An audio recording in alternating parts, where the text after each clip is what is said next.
Salam sejahtera, kami perwakilan dari kelompok 7 membahas tentang retention dan cross-selling analitik. Berbicara tentang retention, kebanyakan perusahaan atau para pembisnis saat dia menjual suatu produk atau jasanya, mereka otomatis menggunakan customer acquisition marketing, yaitu teknik suatu pemasaran untuk mendapatkan new customer. Tapi ada hal yang gak kalah penting lagi, yaitu customer retention. Apa sih retention itu? Retention itu merupakan suatu tindakan perusahaan untuk mempertahankan customer yang sudah ada. Nah, ya jelas tujuannya ya untuk melakukan agar si customer itu repeat order terhadap suatu perusahaan. Kegiatan ini juga dilakukan perusahaan gimana caranya agar si customer ini tetap menggunakan produk atau jasa dari perusahaan. Mengapa kita harus memiliki customer retention marketing? Ya jelas, karena suatu saat besok lusa ya customer juga bisa pergi meninggalkan kita. Kenapa itu bisa terjadi? Yuk tengok. Saya di sini akan menunjukkan sebuah tabel persentase why do customer leave a company. Kita lihat di poin ketiga ya. Di situ ada customer persuaded to go to competitor. Ternyata seorang customer juga dia bisa terbujuk rayu oleh kompetitor. Nah, yang kelima, customer is dissatisfied with your service. Nah, pelanggan juga bisa kecewa karena pelayanan kita yang kurang baik. Nah, yang terakhir ada customer believe you don't care about them. Ternyata yaitu dari customer yang sudah percaya terhadap kita tapi kita tidak peduli terhadap mereka. Ya jelas, ini menjadi persentase yang paling besar, 68%. Ya otomatis kalau kitanya tidak peduli ya customer pasti pergi dengan begitu saja. Nah, cukup jelas kan, customer retention itu sangat berpengaruh untuk sebuah bisnis. Berikut yang kedua, saya tunjukkan tabel most significant retail revenue drivers. Yang dimaksud pendorong pendapatan retail paling signifikan. The number one is customer retention. Mendapatkan pelanggan baru merupakan suatu pertumbuhan bagi perusahaan. Namun, kehilangan customer lama itu terlalu mahal. Maka dari itu, kita perlu memperhatikan churn rate dari existing client. Apa itu? Tanda-tanda si klien akan meninggalkan kita. Nah, so how about customer retention strategy? Berikut penjelasannya. Strategi customer retention. Untuk mempertahankan customer lama, maka dari itu Anda perlu memperhatikan yang disebut churn rate. Churn rate adalah persentase subscriber dari sebuah layanan yang tidak melanjutkan berlangganan dengan Anda, atau rasio antara jumlah customer yang berhenti menggunakan produk atau jasa Anda dalam periode tertentu. Untuk sebuah perusahaan bisa melakukan ekspansi, maka growth rate harus melebihi churn rate-nya. Yang penting lagi, sebenarnya Anda perlu menganalisa mengapa customer ada yang bertahan, ada yang pergi, ada yang membuat mereka untuk bertahan, apa yang mendorong customer lainnya untuk pergi. Hal ini penting demi meningkatkan kinerja Anda di masa depan, sehingga dapat mempertahankan customer lebih baik lagi. Kemudian, targetkan existing klien kita dengan penawaran khusus. Lalu, personalisasi, gunakan CRM tools.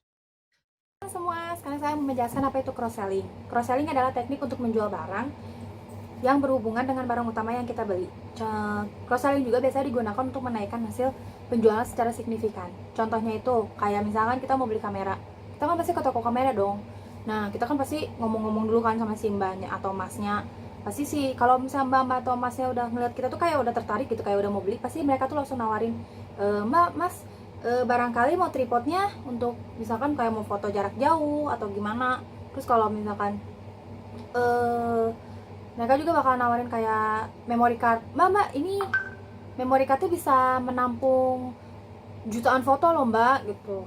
Harganya juga nggak terlalu mahal. Terus kalau misalnya enggak, mas, sekarang tuh lagi ada promo untuk pembelian lensa kamera ini loh, harganya lebih murah. Ini juga lensanya bagus dong.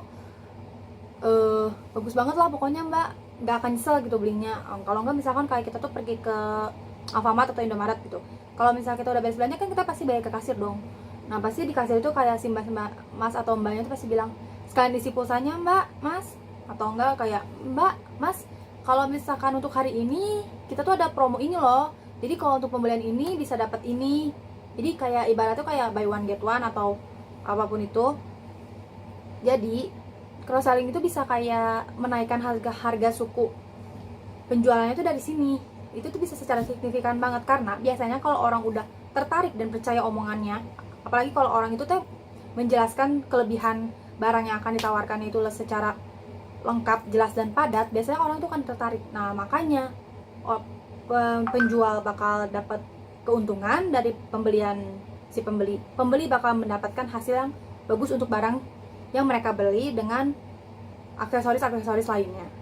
Oke, selanjutnya bakal dilanjut oleh teman saya. Ya, di sini saya mau menjelaskan mengenai manfaat sama penerapan dari cross selling. Jadi, manfaatnya itu yang pertama, kita bisa mengenalkan variasi baru produk kepada konsumen. Jadi, ketika konsumen beli satu produk, kita juga bisa nawarin varian produk yang baru gitu. Terus yang kedua juga buat meningkatkan penjualan, ya udah pasti gitu mah, soalnya jadi ketika konsumen cuma niatnya beli satu produk, terus kita nawarin produk yang berkaitan, dan akhirnya mereka tertarik, jadi mereka akan membeli juga produk-produk itu, jadi udah pasti meningkatkan penjualan. Terus yang ketiga, bisa mengoptimalkan produk-produk yang kurang maksimal penjualannya.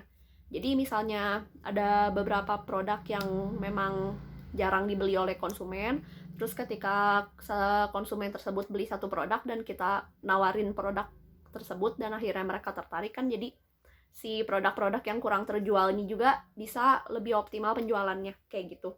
Terus buat penerapannya, yang pertama ya kita harus menguasai produk-produk yang kita tawarin. Jadi kalau misalnya nanti konsumen ada nanya-nanya detailnya terus kita nggak tahu, kan kayaknya juga dia nggak akan tertarik buat beli produk yang kita tawarin. Jadi yang pasti kita harus menguasai si produk-produk tersebut. Yang kedua juga, kita terus follow up si konsumennya. Jadi ketika kita lihat si konsumen udah tertarik sama produk yang kita tawarin, kita terus follow up biar si konsumen sampai akhirnya nggak ragu lagi terus beli produk tersebut. Buat yang terakhir juga, sambil nawarin kita memperlihatkan produk yang kita tawarin. Jadi misalnya kita nawarin aksesoris handphone, jadi ketika dia beli handphone kita sekalian nawarin aksesorisnya, kita liatin si aksesoris handphone tersebut, kita jelasin dengan detail maksudnya fungsinya gimana, kebagusannya apa, kurangnya apa. Jadi biar si konsumen tersebut juga bisa lebih tertarik. Mungkin gitu aja. Jadi kesimpulan dari kelompok 7 retention and cross-sell analysis adalah retention, bagaimana cara mempertahankan customer lama, customer setia, karena kadang banyak perusahaan yang terlalu memikirkan bagaimana mendapatkan customer baru tanpa memikirkan customer lama, tanpa memikirkan apa yang dibutuhkan, apa yang membuat mereka tetap menyukai produk, menyukai suatu merek atau perusahaan tersebut, sehingga kehilangan customer lama karena tidak ada service. Nah, di sini menjelaskan bagaimana caranya mempertahankan mereka, mempertahankan customer lama ini. Nah, dengan itu juga kalau mau mendapatkan customer baru atau mempertahankan customer lama dengan dibarengi cara, yaitu dengan cross selling. Cross selling kesimpulannya adalah bagaimana cara untuk kayak berjualan ini tapi dapatkan itu, kayak ada buy one get one gitu loh. Jadi itu adalah satu trik bagaimana membuat orang itu tertarik dengan produk satu perusahaan. Demikianlah cara yang disatukan dengan trik untuk mempertahankan customer sebuah perusahaan. Terima kasih, demikian dari presentasi kami. Sampai jumpa.